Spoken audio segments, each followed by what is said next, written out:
টাকার চিন্তা, তাই না? এই একটা জিনিস আমাদের রাতের ঘুম পর্যন্ত কেড়ে নেয়। একটা ভালো চাকরি, পরিবারের মুখে একটু হাসি বা নিজের ছোটখাটো একটা স্বপ্ন পূরণ, সবকিছুর পেছনেই কিন্তু এই টাকার হিসেবটা চলে আসে।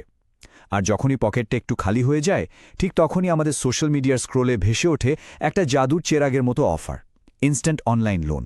কিন্তু জানেন, এই সহজ সমাধানটাই আপনার জীবনের সবচেয়ে বড় দুঃস্বপ্ন হয়ে উঠতে পারে।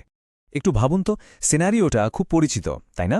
মাস প্রায় শেষ, পকেটের টাকার টান, আর ঠিক তখনই চোখে পড়ল একটা বিজ্ঞাপন, কোনো রকম কাগজপত্র বা গ্যারেন্টি ছাড়াই মাত্র 5 মিনিটে আপনার ব্যাঙ্ক অ্যাকাউন্টে টাকা চলে আসবে।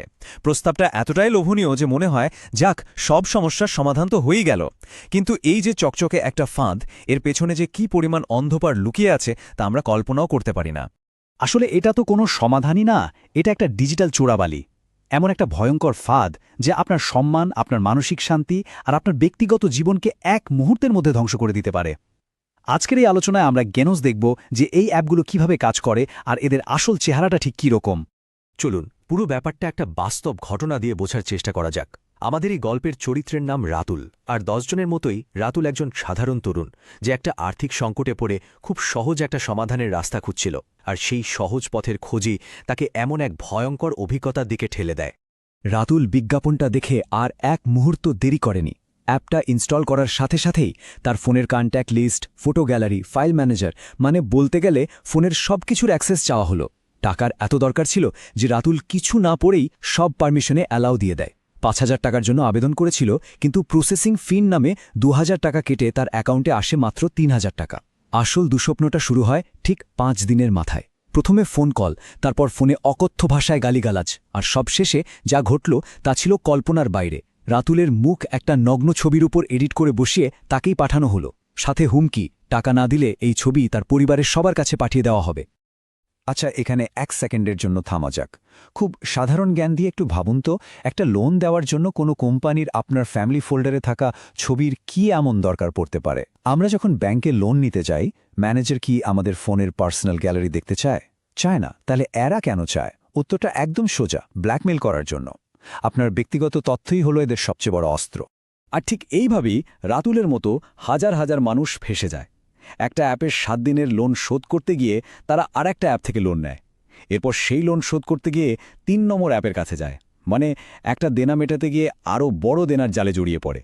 এটা একটা চক্রব্যূহের মতো, যেখান থেকে বেরোনোর কোনো রাস্তাই খুঁজে পাওয়া যায় না। ব্ল্যাকমেইলারদের হুমকিগুলো ঠিক এইরকমই হয়। একবার ঠান্ডা মাথায় ভাবুন তো, এমন একটা মেসেজ পাওয়ার পর যে কারো মানসিক অবস্থাটা ঠিক কি হতে পারে। সম্মান আর লোকলজ্জার ভয়, বেশিরভাগ মানুষই কিন্তু তাদের দাবি করা টাকাটা দিয়ে দেয়। কিন্তু এতে বিপদ কমে না, উল্টো তাদের লোভ আরও অনেক বেড়ে যায়। তো এই ভয়ঙ্কর গল্পটা শোনার পর মনে প্রশ্ন আসতেই পারে যে এই প্রতারক অ্যাপগুলোকে আগে থেকে চেনার কি কোনো উপায় আছে? চলুন এবার সেই আসল জায়গাটায় ফোকাস করা যাক। কিছু স্পষ্ট রেড ফ্ল্যাগ বা লাল সংকেত আছে যা আপনাকে একদম শুরুতেই সতর্ক করে দিতে পারে। এই স্লাইডটা দেখলেই পুরো বিষয়টা পানির মতো পরিষ্কার হয়ে যাবে।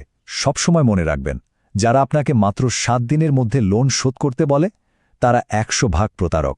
কোনো আসল আর্থিক প্রতিষ্ঠান এত কম সময় দেয় না। যারা আপনার কন্ট্যাক্ট লিস্ট বা গ্যালারির অ্যাক্সেস চায়, তারা নির্ঘাত ব্ল্যাকমেলার। আর যারা লোন দেওয়ার আগেই 30-40% প্রসেসিং ফি কেটে রাখে, তাদের থেকেও 100 হাত দূরে থাকবেন। আসল কোম্পানিগুলোর সবকিছু একদম স্বচ্ছ থাকে। এই যে লাল সংকেতগুলো, এগুলো জানাটা হলো নিজেকে বাঁচানোর প্রথম ধাপ। কিন্তু যদি কেউ এর মধ্যেই এই ফাঁদে পা দিয়ে ফেলে, তাহলে তার কি করার আছে? মুক্তির পথটা কোনটা? আমরা সেই মুক্তির পরিকল্পনা নিয়েই আসছি ঠিক পরের ধাপে। এই জরুরি তথ্যগুলো পেতে আমাদের সাথেই থাকুন। এখন সবচেয়ে গুরুত্বপূর্ণ প্রশ্নটা হল, যদি কেউ ইতিমধ্যেই এই ডিজিটাল ফাঁদে আটকে গিয়ে থাকেন, তাহলে বাঁচার উপায়টা কি? ওরা যা চাইছে সেই টাকা কি দিয়ে দেওয়া উচিত? উত্তরটা হল একদমই না, 1 টাকাও না। চলুন দেখে নেওয়া যাক আপনার 5টা জরুরি করণীয় কি। আবারও বলছি, মনে রাখবেন, 1 টাকাও দেবেন না, কারণ আপনি টাকা দিলেই ওরা বুঝে যাবে যে আপনি ভয় পেয়েছেন এবং তখন আরও বেশি টাকার জন্য চাপ দেবে।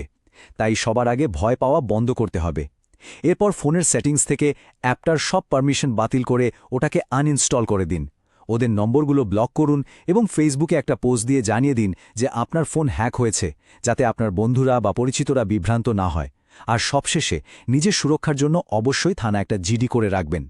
এবার আমরা সেই অংশে চলে এসেছি যা এই পুরো আলোচনার সবচেয়ে গুরুত্বপূর্ণ তথ্য, এমন একটা সত্যি কথা আছে যা এই প্রতারক কোম্পানিগুলো তাদের জীবনের থেকেও বেশি ভয় পায়।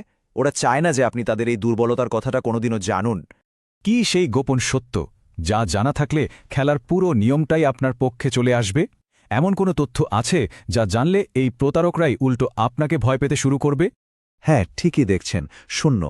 আপনার বিরুদ্ধে আইনি ব্যবস্থা নেওয়ার মতো বিন্দুমাত্র ক্ষমতাও এদের নেই। ওরা আপনাকে পুলিশ, কোর্ট বা মামলার যত ভয় দেখাক না কেন, তার পুরোটাই ব্লাফ, পুরোটাই মিথ্যে কথা। আসল কারণটা হল এদের পুরো ব্যবসাটাই অবৈধ। যেহেতু তাদের বাংলাদেশ ব্যাংকের কোনো অনুমোদনই নেই, তাই তারা নিজেরা পুলিশের কাছে যাওয়ার কথা স্বপ্নেও ভাবতে পারে না। পুলিশ যদি এদের নাগাল পায় তাহলে আপনাকেই নয়, বরং আগে তাদেরকেই গ্রেফতার করবে। তাই তো ওদের হাতে একটাই অস্ত্র, আপনার সম্মান আর লোকলজ্জার ভয়। ওরা শুধু এই ভয়টা দেখিয়েই তাদের পুরো খেলাটা খেলে। কিন্তু এখানেই কি সব শেষ?